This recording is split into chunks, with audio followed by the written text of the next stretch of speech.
Hola a todos, soy Sara Elina Díaz de Luques, oriunda de Riohacha, La Guajira, estudiante de sexto semestre de la Universidad de La Guajira, y hoy les vengo a hablar de este tema tan importante como es la responsabilidad patrimonial del Estado para el derecho administrativo colombiano. Empecemos. Veremos los elementos básicos de la responsabilidad administrativa, la tipología de la responsabilidad del Estado, los regímenes de responsabilidad del Estado y veremos un ejemplo al final, una sentencia de unificación del Consejo de Estado. Comenzaremos definiendo la teoría de la responsabilidad del Estado, que ha tenido muchas dificultades y todavía hoy queda por resolver mucho. Primero comencemos con que la existencia misma de la responsabilidad del Estado es una dificultad por resolver, pues porque durante muchas épocas, especialmente pues durante el curso del siglo XIX, la influencia de la teoría de la soberanía absoluta del Estado pues hacía que no se considerara responsable por los perjuicios que su actuación causara. Entonces vemos cómo se ha dado una evolución hoy en día con la doctrina, la jurisprudencia, de forma que no solamente ahora el Estado se admite responsable, sino que puede ser mucho, mucho mayor esa responsabilidad que la que tienen los particulares mismos. Vemos cómo hay un paso en la Constitución de 1991 donde se coloca al ser humano como eje fundamental, entonces entra a ser la finalidad estatal y vemos también cómo, superada pues ya esa primera tesis, Colombia se aproxima a las tesis de Francia, en donde el Estado es sujeto de responsabilidad por su actuar público. Entonces es así como en la Constitución de 1991 se consagra en el artículo 90, pues que el Estado responderá patrimonialmente por los daños antijurídicos que le sean imputables, causados por la acción o la omisión de las autoridades administrativas. En el evento de ser condenado el Estado a la reparación patrimonial de uno de tales daños que haya sido consecuencia de la conducta dolosa o gravemente culposa de un agente suyo, aquel deberá repetir contra este. Otra dificultad por resolver en esta teoría de la responsabilidad del Estado es si el Estado ha de tomarse como un organismo que es responsable directamente o que debe asumir la responsabilidad de los daños causados por sus agentes o sus órganos. Vemos cómo esto se fundamenta en dos teorías, en la teoría organicista y en la teoría de la falla del servicio. La teoría organicista piensa pues en la especie humana, ¿sí? Que así como el hombre responde por los daños que causen sus órganos, así también las personas jurídicas deberán responder e indemnizar los perjuicios causados por sus órganos. Y la teoría de la falla del servicio nos habla sobre que la ausencia o deficiencia de la prestación de servicio estatal que genere un daño da lugar a la responsabilidad directa del Estado.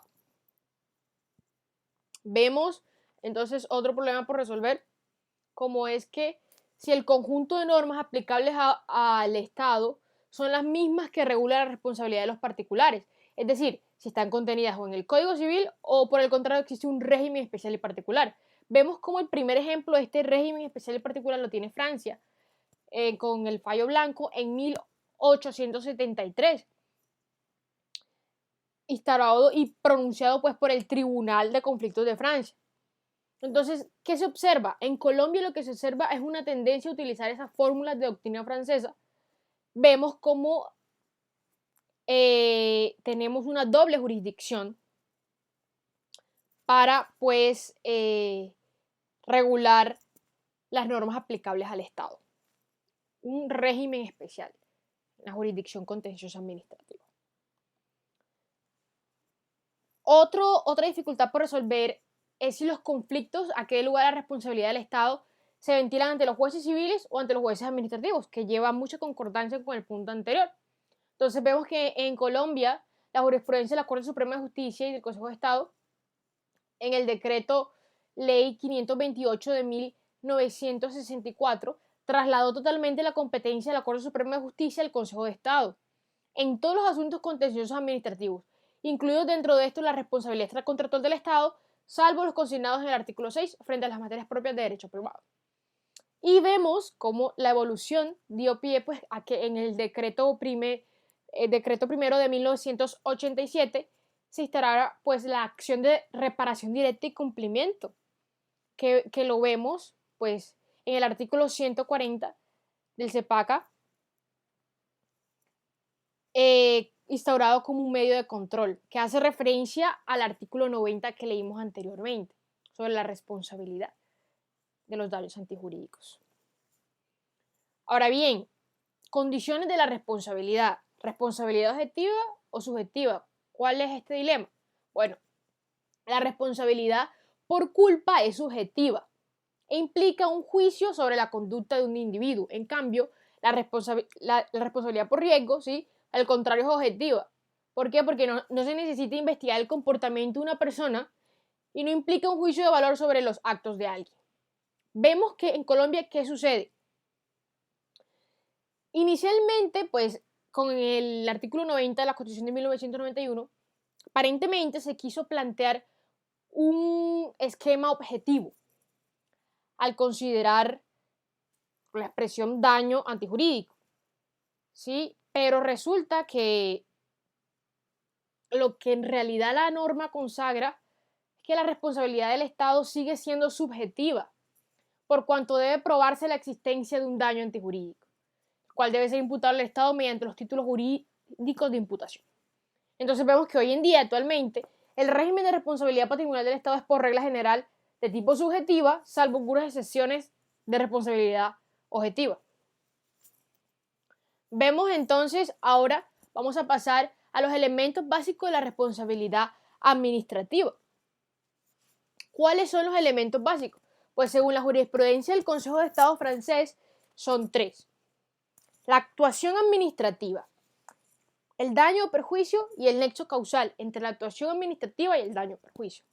Vemos que la actuación de la administración debe ser por lo menos irregular, ¿sí? Ilegal, irregular. Vemos que en el artículo 104 de la jurisdicción de lo contencioso administrativo nos dice que la jurisdicción de lo contencioso administrativo está instituida para conocer, además de lo dispuesto en la Constitución política y en las leyes especiales de controversia y litigios originados en los actos, hechos, omisiones y operaciones sujetos al derecho administrativo, los que estén involucradas las entidades públicas o los particulares cuando ejerzan función administrativa.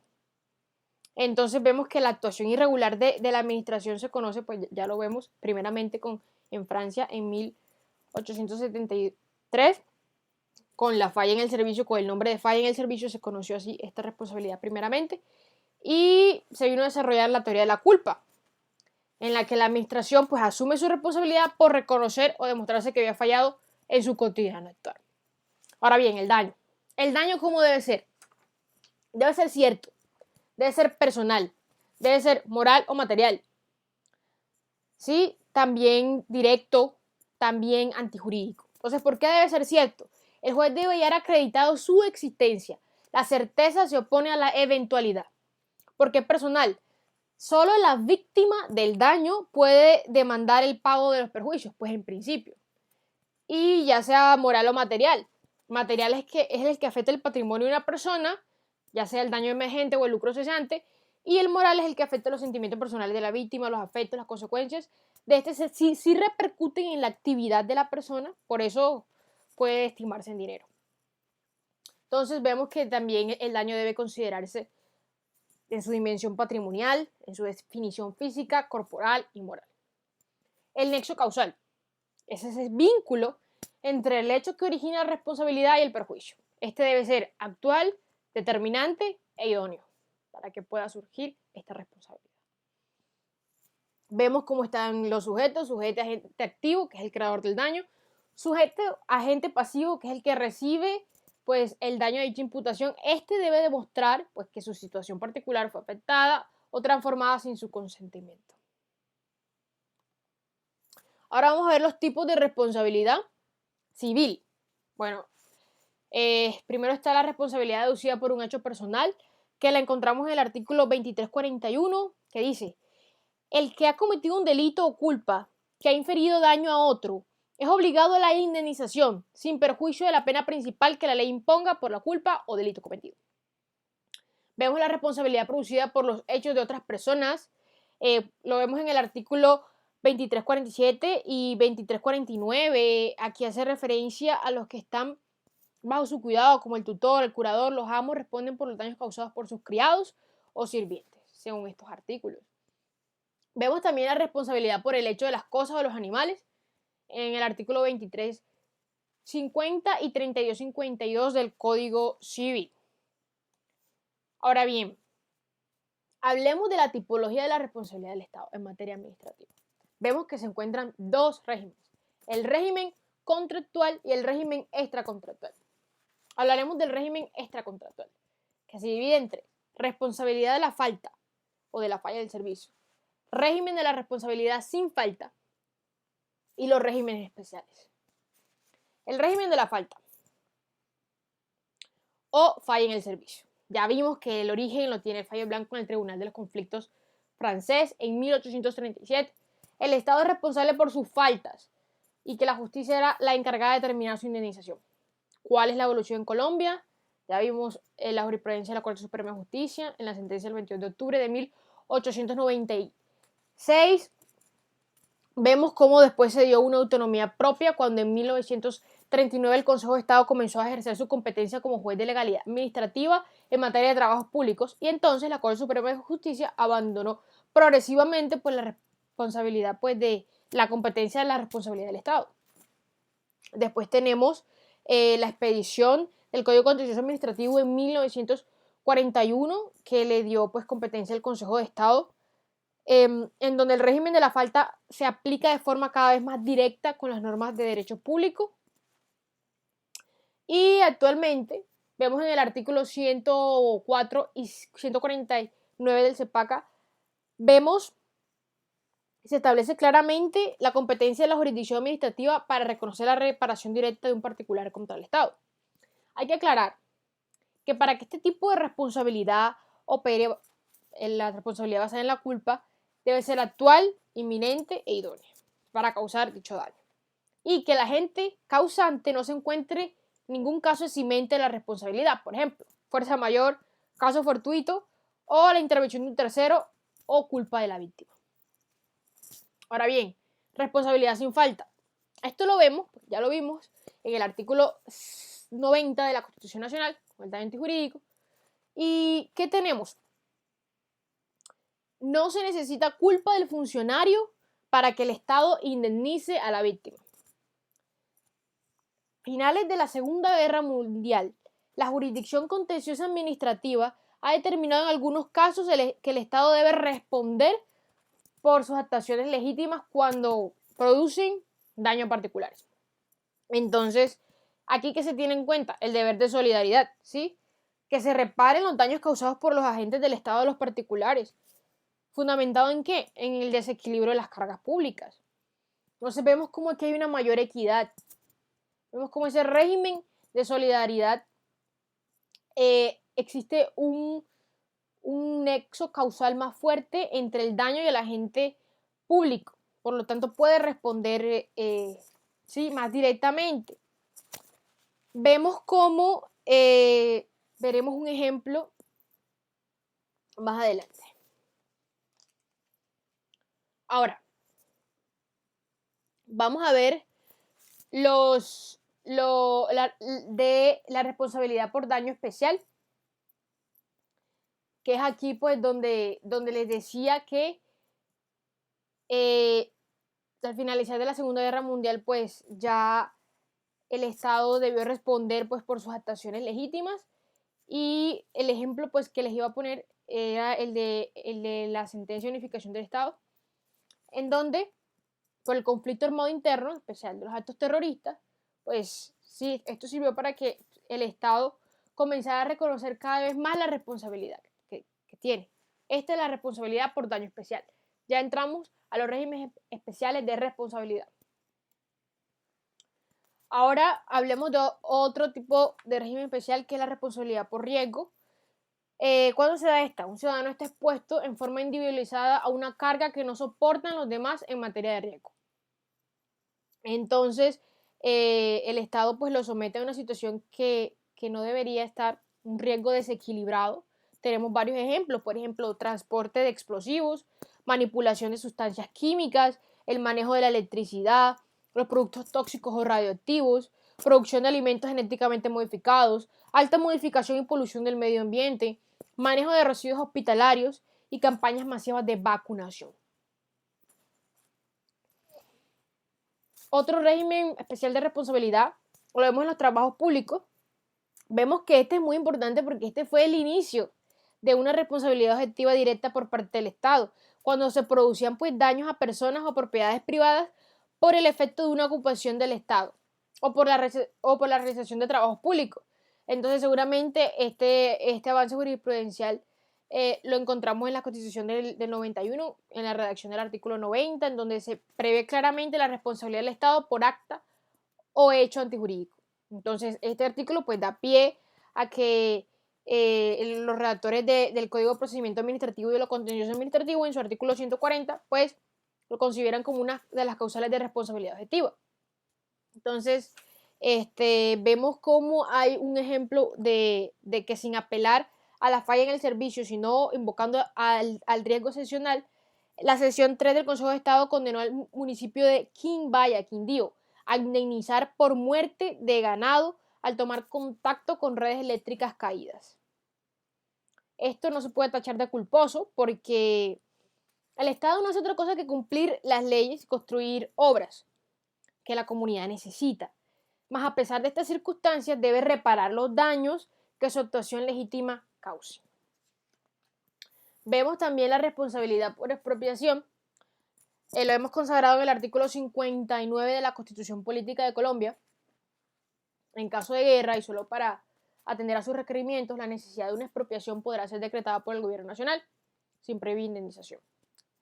En el expresado caso, la propiedad inmueble solo podrá ser temporalmente ocupada para atender las necesidades de guerra o para destinar a ella sus productos. Y en el inciso 3 dice, el Estado será siempre responsable por las expropiaciones que el gobierno haga por sí o por medio de sus agentes. Consagra esa responsabilidad del Estado por expropiación en la Carta Magna. Después vemos la responsabilidad por administración de justicia. Bueno, tenemos que los jueces y magistrados son responsables por errores graves en la actividad cotidiana de sus funciones.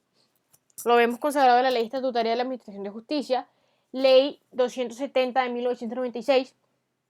Los jueces respondían por defectuoso funcionamiento de la administración judicial, lo que se conoce como error judicial, privación injusta de la libertad o error jurisdiccional. Esto es muy frecuente. Responsabilidad por almacenaje. Esta es una forma excepcional de responsabilidad en donde el Estado se hace responsable de todos los daños y perjuicios que logre realizar con su actividad de almacenaje y bodegaje, la cual se debe extender a puertos y aduanas del país. Esto se encuentra legislado desde 1942 con el decreto Ley 630, que reemplazó la Ley 39 de 1931. Responsabilidad presunta. Es muy frecuente hoy en día y se ve más que todo en el campo médico. ¿Por qué? Porque la carga de la prueba, pues en principio era dejada en manos de la víctima.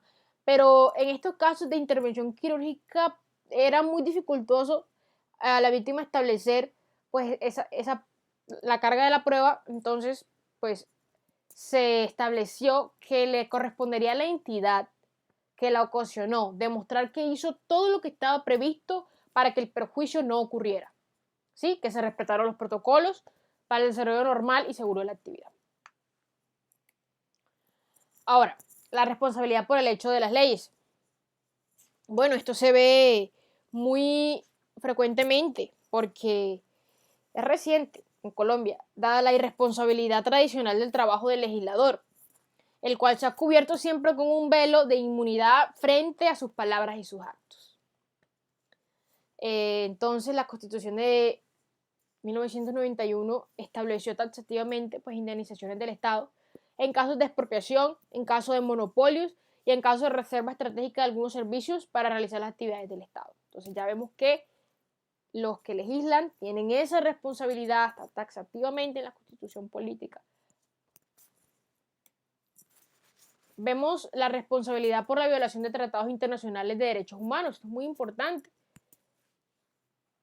¿sí? Hay que tener en cuenta que cuando se firma un convenio, un acuerdo internacional, estamos ya frente a una responsabilidad internacional. Entonces, en principio, es la misma responsabilidad que se acuerda en el derecho interno, pero con la diferencia que aquella es integral y debe llenar unos requisitos estrictos de satisfacción, rehabilitación y garantía de no repetición. Entonces, ¿qué es lo que pasa aquí? El Consejo de Estado pues comienza a adoptar las mismas exigencias de la Corte Interamericana de Derechos Humanos cuando se está en presencia de violación de la Convención Americana de Derechos Humanos y los diferentes tipos de tratados internacionales. Responsabilidad por culpa grave o dolosa del funcionario.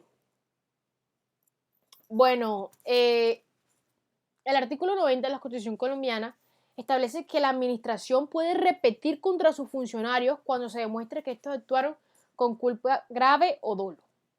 ¿Sí? Y entonces vemos cómo está la acción constitucional de repetición. ¿Quién puede, pues, interponerlo? Persona jurídica afectada, Ministerio Público o el Ministerio de Justicia a través de la Dirección de Defensa Jurídica del Estado. A su vez, el artículo 71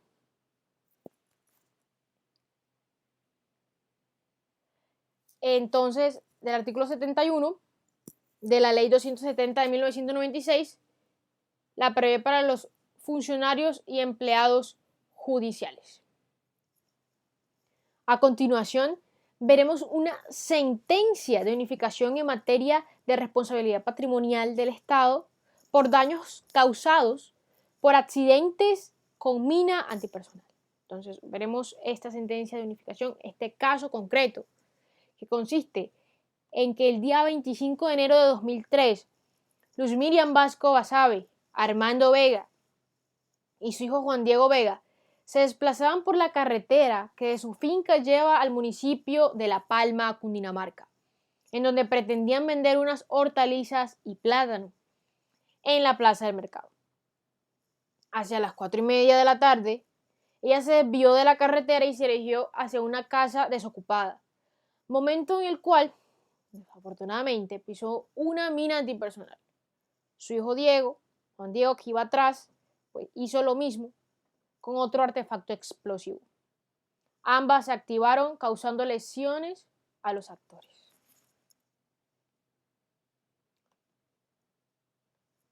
Esta sentencia de unificación en materia de responsabilidad patrimonial del Estado por daños causados con accidentes con mina antipersona. Vemos una acción de reparación directa que va pues a negar o a confirmar la sentencia de primera instancia que negó la responsabilidad estatal. Vemos daños causados por graves afectaciones y violaciones de derechos humanos. Vemos también lesiones a la población civil en marco del conflicto armado. Vemos lesiones o muertes de civiles por artefacto explosivo no convencional.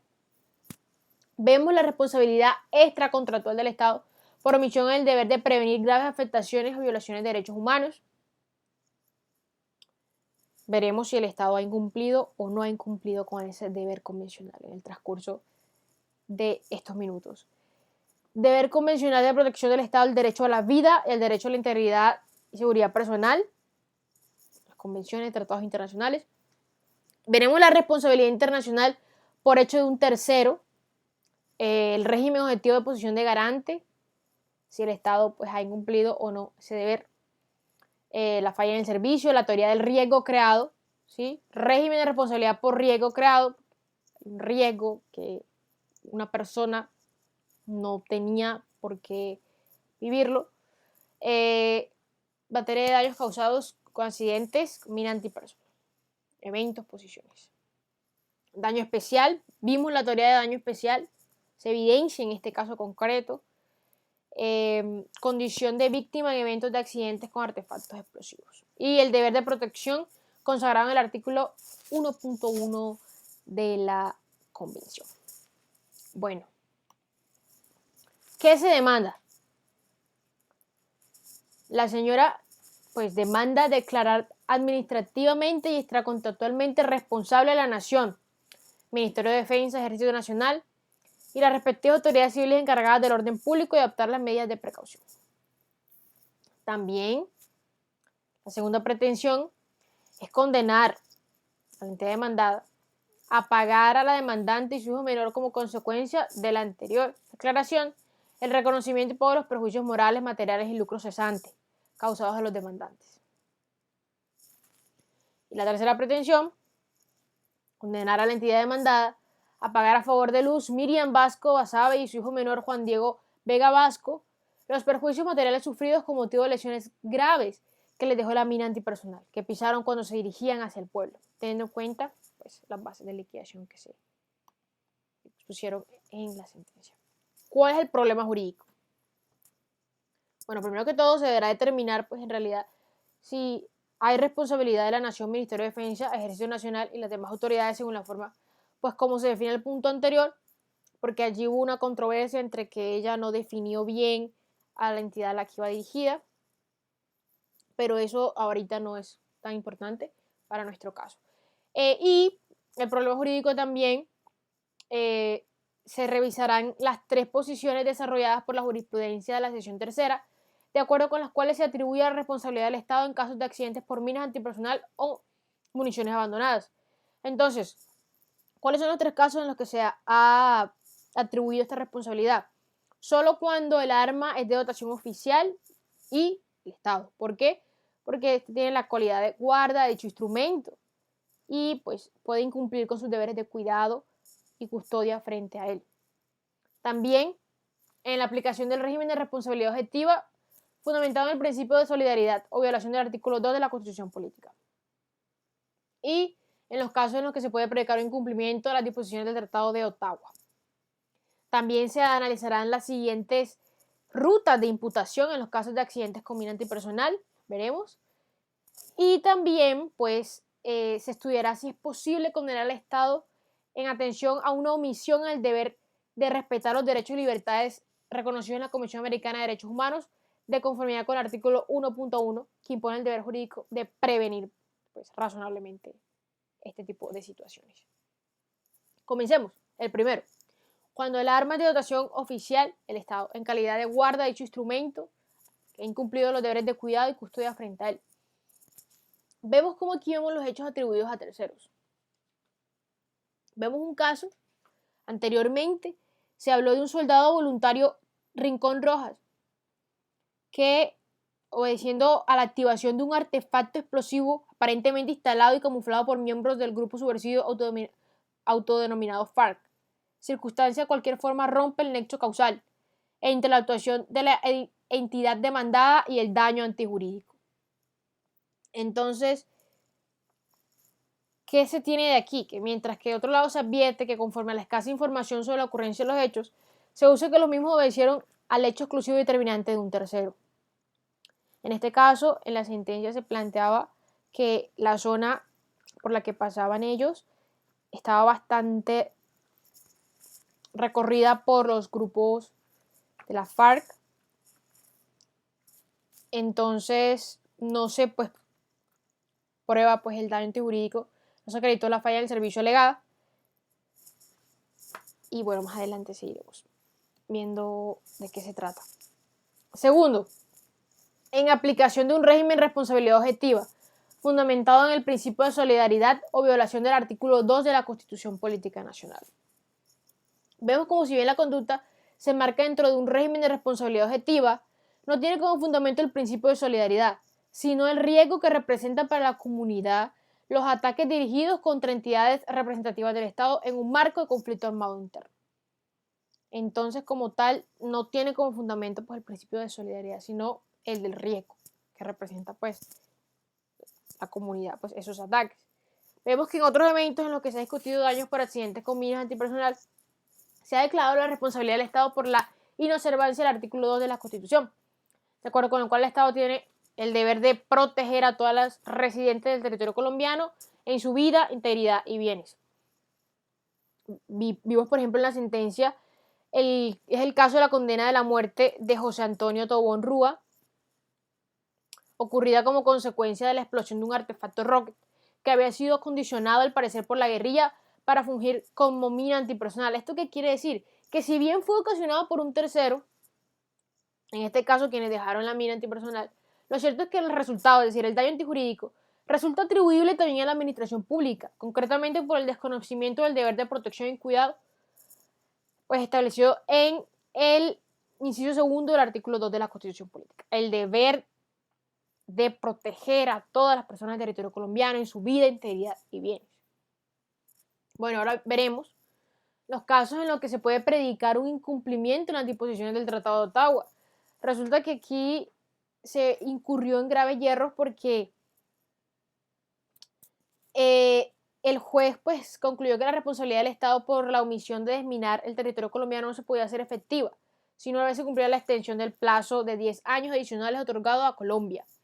En la Convención de Ottawa se llegaron a las conclusiones que se debió aplicar un desminado en territorio. Para eso se dieron unos plazos que se han venido postergando Colombia 10 años más, 10 años más.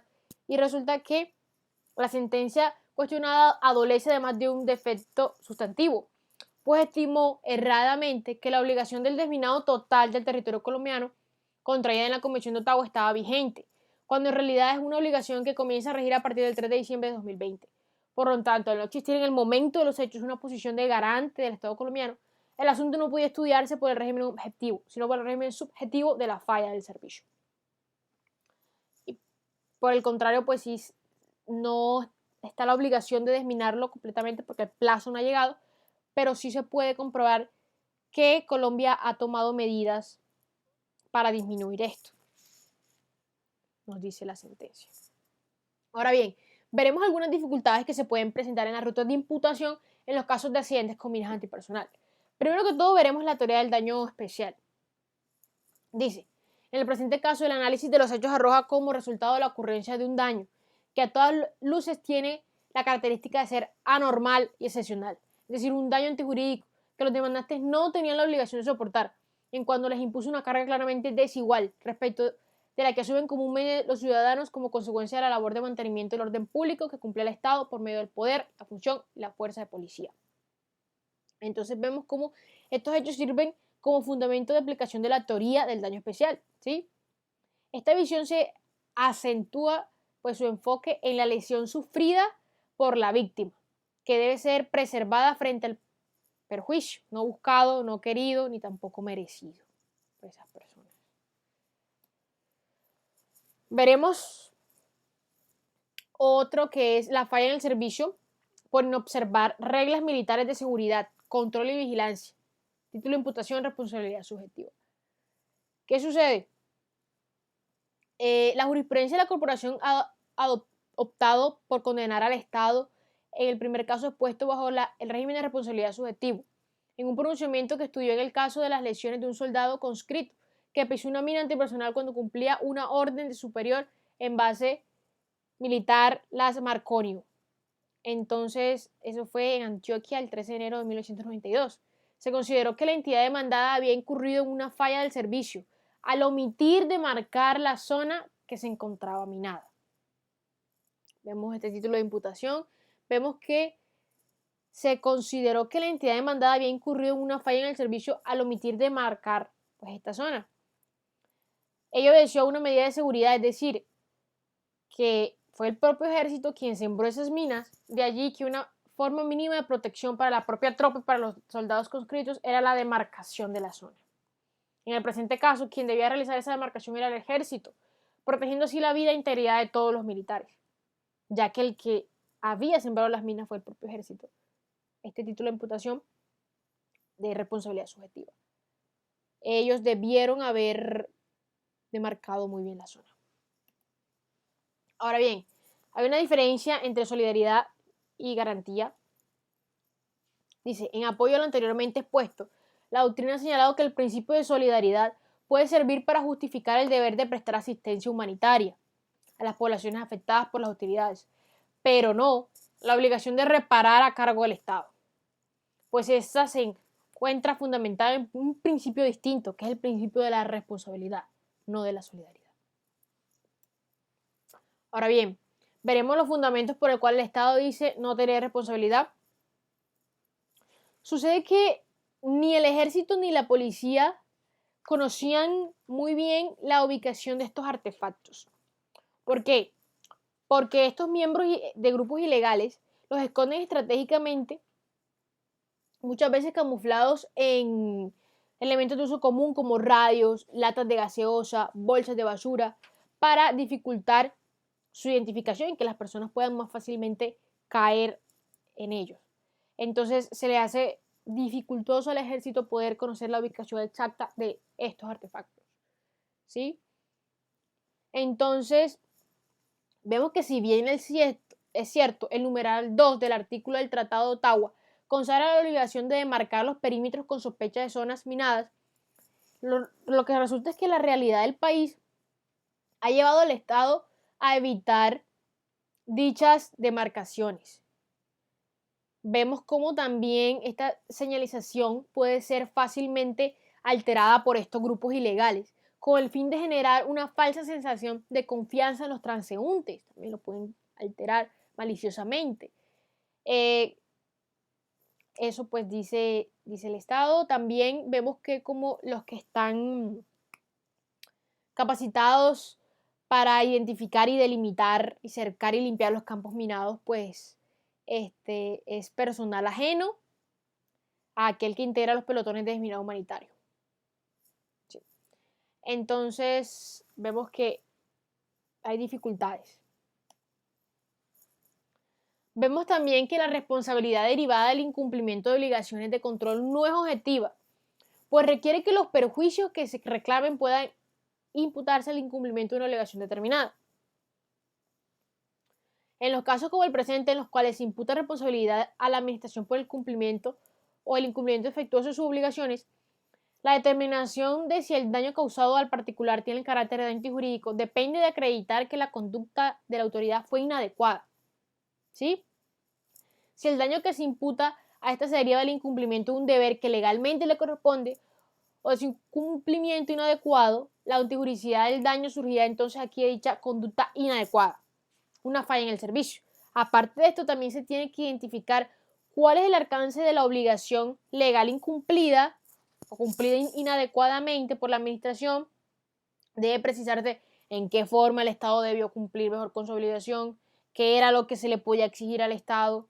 Solo así, en las circunstancias concretas del caso estudiado, se puede establecer que no obró diligentemente o adecuadamente y procede pues a la reparación que se pretende. Bueno, se estudiará si es posible condenar al Estado en atención a una omisión en el deber de respetar los derechos y libertades reconocidos en la Convención Americana de Derechos Humanos de conformidad con el artículo 1.1 que impone el deber jurídico de prevenir razonablemente. ¿Tiene o no responsabilidad el Estado por esto? Vemos cómo se ve una falla en el servicio por omisión en el deber del Estado de la protección del derecho a la vida e integridad. ¿Sí? El deber de poner en marcha medidas de carácter positivo dirigidas a prevenir, investigar y sancionar toda violación de derechos reconocidos por la Convención. El resultado fue que no hay responsabilidad ilimitada de prevención. Es decir, conforme a la jurisprudencia de la Corte, es claro que un Estado no puede ser responsable por cualquier violación de derechos humanos cometida entre particulares dentro de su jurisdicción. Aunque un acto u omisión de un particular tenga como consecuencia jurídica la violación de determinados derechos humanos de otro particular, aquel no es automáticamente atribuido al Estado, pues debe atenderse a las circunstancias particulares del caso que ya expliqué y a la concreción de dichas obligaciones de garantía. ¿Sí? Vemos cómo no es posible condenar por omisión el deber de prevenir las violaciones a los derechos a la vida y la integridad personal de las víctimas del accidente. Es decir, el Estado no se hace responsable en este caso. No, por el simple hecho, no, automáticamente no se le puede atribuir esa responsabilidad al Estado. Bueno, ya lo vimos. La obligación del Estado, la responsabilidad esa de prevenir, pues son bajas. Aquí está la explicación, ellos lo manifestaron. ¿Por qué? La asimetría en la dinámica de instalación de las minas. Ya lo explicamos. La dificultad de ubicar los campos minados. Y sumando a eso, los recursos limitados del Estado para hacer frente a este fenómeno. Hace que las posibilidades razonables de prevenir o evitar ese riesgo sean bajas, nos dice el Estado. Son bajas la responsabilidad que tiene, según ellos, pues. Entonces, ¿qué resultado tenemos en nuestra sentencia de unificación? No es posible condenar por omisión el deber de prevenir las violaciones a los derechos a la vida e integridad personal de las víctimas del accidente con MAP, MUSE o AEI. Tampoco es posible afirmar que haya habido un incumplimiento en el deber de protección bajo la óptica de la responsabilidad internacional. Artículo 1.1 de la Convención Americana. En tanto, el Estado ha dispuesto un espectro legislativo para reglamentar las labores de desminado humanitario de forma responsable. Es decir, el mero hecho de que se presente una violación a un derecho contemplado en la Convención Americana no constituye el incumplimiento, pues, de las obligaciones adquiridas por el Estado. Argumentan. No es posible, desde la responsabilidad internacional, ubicar el fenómeno de las minas antipersonal en la motivación que ha dado lugar a las condenas emitidas por la Corte contra Colombia, pues el riesgo al que el Estado sometió a la población mediante la adopción de los decretos que dieron origen a los grupos paramilitares en el país se circunscriben las violaciones de derechos humanos cometidas por esos grupos armados ilegales en conveniencia y apoyo de las Fuerzas Armadas, y no las actuaciones de los grupos guerrilleros que son los que instalan este tipo de artefactos explosivos. De igual manera, bajo la óptica de la responsabilidad del Estado clásica, ¿sí?, no habría lugar a condenar únicamente bajo el régimen objetivo basado en la solidaridad o en la posición de garante, por las razones expuestas anteriormente. Ya vimos que el principio es el de responsabilidad. Ni bajo el régimen de falla en el servicio, en tanto la obligación de desminar la totalidad del territorio colombiano. No estaba todavía el plazo, no había llegado. En cuanto al régimen de responsabilidad por riesgo creado, el fallo ha recogido dos eventos en los que habría lugar a condenar, pero que no corresponde a este caso estudiado. El primer evento son los accidentes ocurridos en las bases militares que fueron minadas por el mismo Ejército Nacional, se trata de una víctima militar o civil, y el otro caso son casos de accidentes con estos artefactos explosivos en una proximidad evidente a un órgano representativo del Estado que permita afirmar que el artefacto explosivo iba dirigido contra estos agentes de esa entidad. No se vio en este caso. Bueno, al final, falla confirmar la sentencia del 2 de mayo de 2007 proferida por el Tribunal Administrativo de Cundinamarca. Primero, la Sala Plena de Sección Tercera unificará su jurisprudencia en el sentido que habrá lugar a declarar la responsabilidad del Estado por los daños causados por MAP, MUSE, AEI, en casos en los que la proximidad evidente de un órgano representativo del Estado permita afirmar que el artefacto explosivo iba dirigido contra agentes de esa entidad, o suceda en una base militar con artefactos instalados por el mismo Ejército Nacional. Ahí sí habría responsabilidad. También, la segunda, que el Estado no ha infringido su deber de prevenir y respetar los derechos de las víctimas en los términos del artículo 1.1 de la Convención Americana de Derechos Humanos. Muchísimas gracias. Vimos la responsabilidad patrimonial del Estado, vimos un caso concreto y tras esto solo puedo decir que el Estado tiene bastantes responsabilidades en diferentes ámbitos que debe llevar a cabo, especialmente la internacional. Nos encontramos bajo esa mira global, por lo tanto los funcionarios judiciales deben tener mucho cuidado, conocer muy bien todos los tratados, todos los convenios a los grupos indígenas, de los grupos indígenas, para no actuar negligentemente, para no actuar sin cuidado. Se necesita una capacitación verdadera para que no incurramos en faltas que después pues pueda costarnos graves daños. Bueno, muchas gracias. Que Dios los bendiga.